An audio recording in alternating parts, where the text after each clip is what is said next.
যে লীলাটি আমি বর্ণনা করতে যাচ্ছি সেই লীলাটা ঠাকুর শ্রীমৎ নীলকান্ত গোস্বামী সুন্দরের। আমি তার প্রত্যক্ষদর্শী। ঘটনাটি স্থান পেয়েছে শ্রীনীলকান্ত লীলাবিথি প্রথম খণ্ড গ্রন্থের 138 পৃষ্ঠা। এখানে ভগবান শ্রী নীলকান্ত গোস্বামী পাদ 1990 সালে আশ্রমেই রয়েছেন। সংবাদ নিয়ে আমি সেখানে গিয়েছি। 9 দিন ছিলাম। আমার জীবনে ঠাকুরের সঙ্গে একাদিক্রমে এইটাই সবচেয়ে বড় মেশা। এর চেয়ে বেশি দিন আমি কোথাও আর সময় পাইনি। অনেকবার তার সঙ্গে একাকী মিশেছি, অনেকবার দেখা হয়েছে অনেক স্থানে, কিন্তু দীর্ঘদিন একাদিক্রমে দর্শন করার সুযোগ বা সৌভাগ্য আমার হয়নি। কৃপা করে ঠাকুর সঙ্গে রেখেছিলেন। আরও যে সকল কাজ তিনি আমাকে দিয়েছিলেন সেগুলো পাওয়া যায় না তেমন একটা। ঠাকুর একটা নাটক লিখতেছিলেন স্বামী সত্যানন্দ প্রভু সুন্দরকে নিয়ে। আমাকে দায়িত্ব দিলেন, সেই জিনিসটা ঠাকুর লিখে আমাকে দিচ্ছেন, ওই জিনিসটাকে আমাকে ফ্রেশ করতে হচ্ছে, পরিষ্কার করে আবার লিখতে হচ্ছে। যদি বানান কোথাও ভুল থাকে সেগুলো ঠিক করতে হচ্ছে যতটুকু পারি। কেননা গুরুদেবের লেখা তো, তার উপর দিয়ে মাতব্বরিত করা সম্ভব না। যতই লেখাপড়া জানি না কেন সম্ভব না। তবু করতেছিলাম। আরও একটা কারণ ছিল,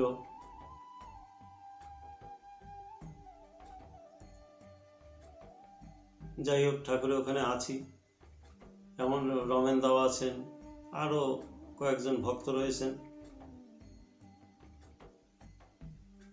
থাকলে পরে হঠাৎ রমেনের কাছে খবর এলো যে তার ভাই নাকি খুব অসুস্থ, এখনই হসপিটালে নিতে হবে। রমেনদা ঠাকুরের কাছে আটকানো রয়েছেন। সঙ্গে সঙ্গে যে ঠাকুরকে বললেন, বাবা আমার ভাইয়ের শরীর খুব খারাপ, তাকে এখনই হসপিটালে নেওয়ার দরকার, তা আমি বাড়িতে যাচ্ছি। ঠাকুর বললেন, যাবি, তাকে তো সুস্থ করতে হবে। চলে গেলেন। তাকে নিয়ে মালকানগিরি হসপিটালে গেলেন, সেখানে কাজ হলো না। সেইখান থেকে নিয়ে গেলেন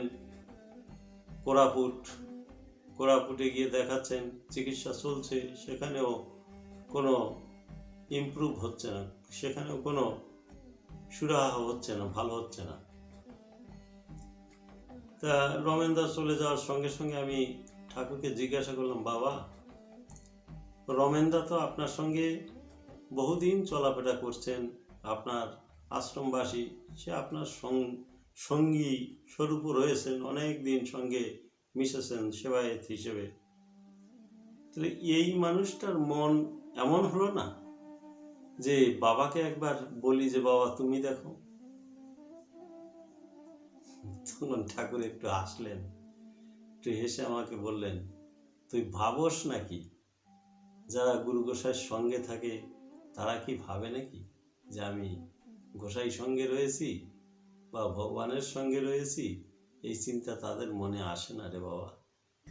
দূরে যারা সংসারী জীব, দূরে যারা বসবাস করে, তারা সবসময় তার গুরুদেবকে সেই ঈশ্বর জ্ঞানে দেখে। মনের যত সুখ দুঃখের কথা এসে তার কাছে বলে। ঘরে একটা ঠাকুর ঘর থাকে, সেখানে এসে সন্ধ্যাবেলা হাত পা ধুয়ে সকলে এসে সেখানে মাথাটা নত করে দিয়ে মনের কথাগুলো গুরুদেবের কাছে ব্যক্ত করে। এ কি সবাইকে তুই তাই ভাবিস নাকি? আমি বললাম, না তা তো ভাবি না, কিন্তু কত অলৌকিক লীলা সে দর্শন করলো আপনার সঙ্গে থেকে, তারপরেও তার মনে এই টানটা আসলো না।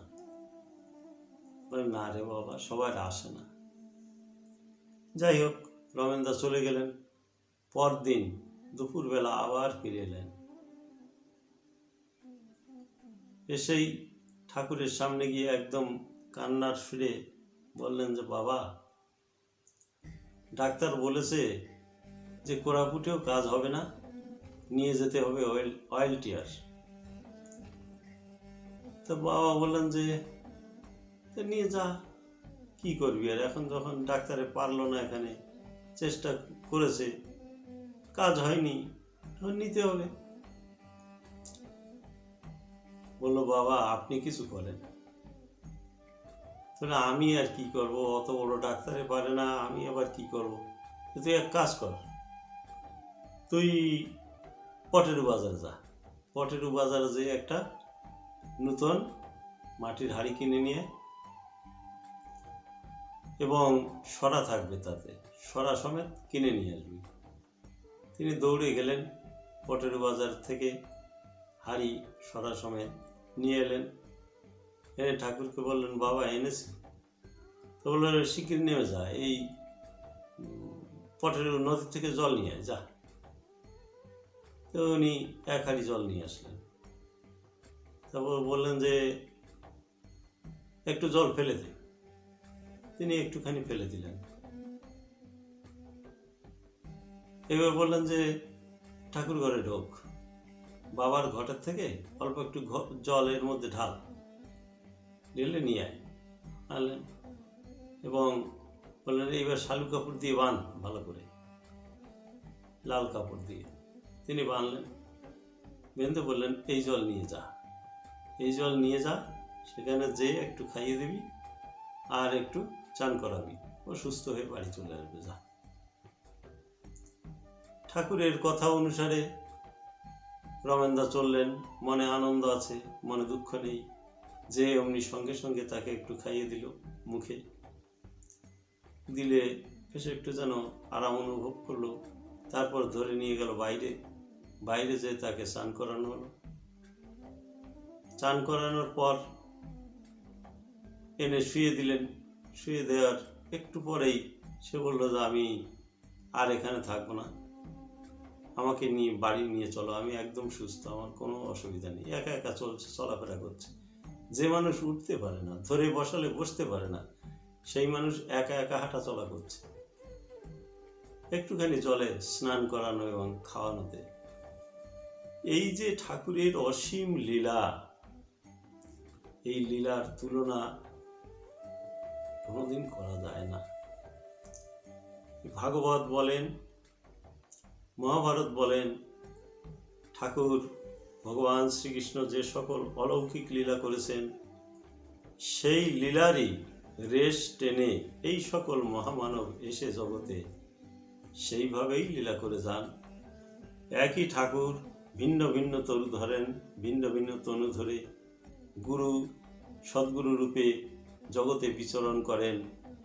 সেই সদ্গুরুগণ সকলেই এমনি শক্তিধর ব্যক্তি, তাদের শক্তি এমনি অমাপা শক্তি, তারা মুখে যা বলেন সেইটাই ফলে যায়। তাই আমরা আজকে রমেন দাদাকে দেখলাম। এবার রমেন দাদা যখন বাড়িতে আসতেছেন, ফিরে হসপিটাল থেকে ছেড়ে দিয়েছে, তখন ডাক্তাররা বললো, ইয়ে কি করে সম্ভব হলো?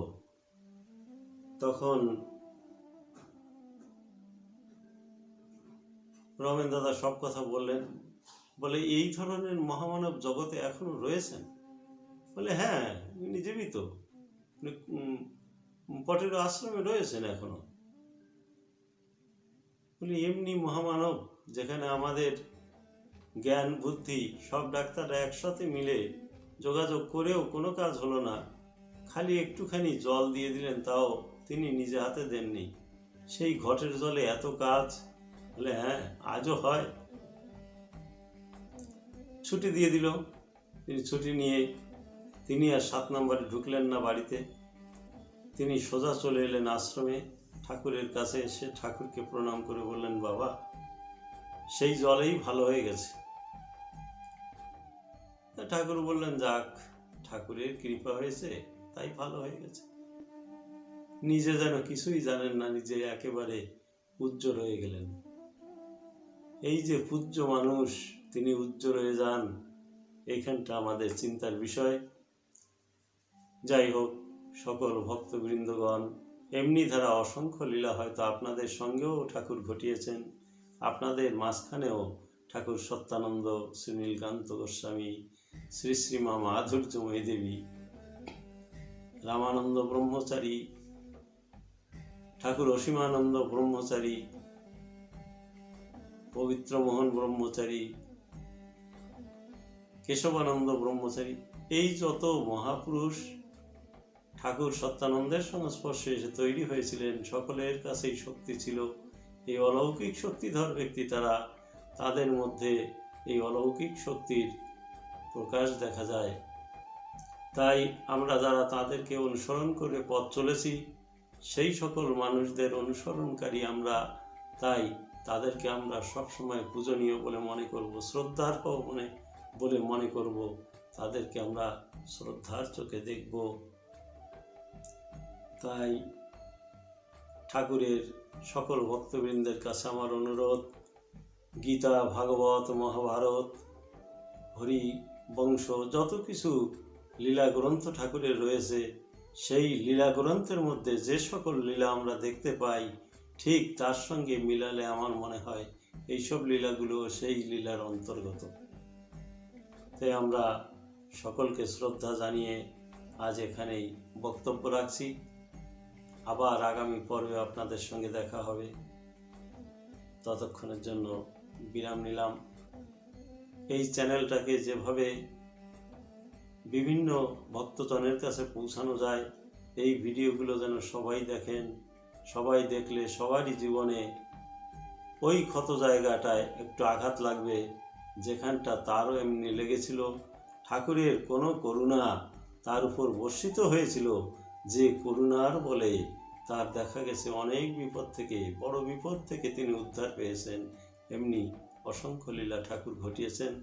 তাই সকল ভক্তদের কাছে আমার করবদ্ধ নিবেদন, যদি কারো কাছে এমনি ধারা অলৌকিক লীলা থেকে থাকে ঠাকুরের, সেই লীলাগুলো আমাকে দেবেন।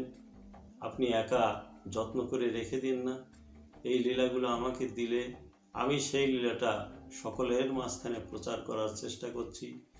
পুস্তক আকারে লিখে রাখছি, পুস্তক তৈরি হচ্ছে, 2-3খানা পুস্তক এবর্ষ তৈরি হলো, আবার আগামীতে হবার জন্য প্রস্তুত হয়েই আছে। এখন ঠাকুরের কখন কৃপা হবে, তখন তারা আত্মপ্রকাশ করবে। যাই হোক, সকলের কাছে আমার নিবেদন, আপনারা আমার এই নাম, ঠিকানা, এই ফোনে যোগাযোগ করবেন। আপনারা যদি লিখতে না পারেন কোনো অসুবিধা নেই, আপনারা বলবেন, আমি ফোনের মাধ্যমে রেকর্ডিং করে নেব, পরক্ষণে আমি সেটাকে লিখব, রূপদান করব। তাই আপনাদের কাছে আমার আবার বিনীত অনুরোধ, আপনারা সকলে আমাকে লীলা গুচ্ছ দান করবেন। ভালো থাকুন, সুস্থ থাকুন, ঠাকুরের পদে সকলের মতি থাক, এটাই আমার কামনা। জয় সত্যহরি, জয় বাবা শ্রী নীলকান্ত, জয় মাধুর্যময়ী মা, জয়।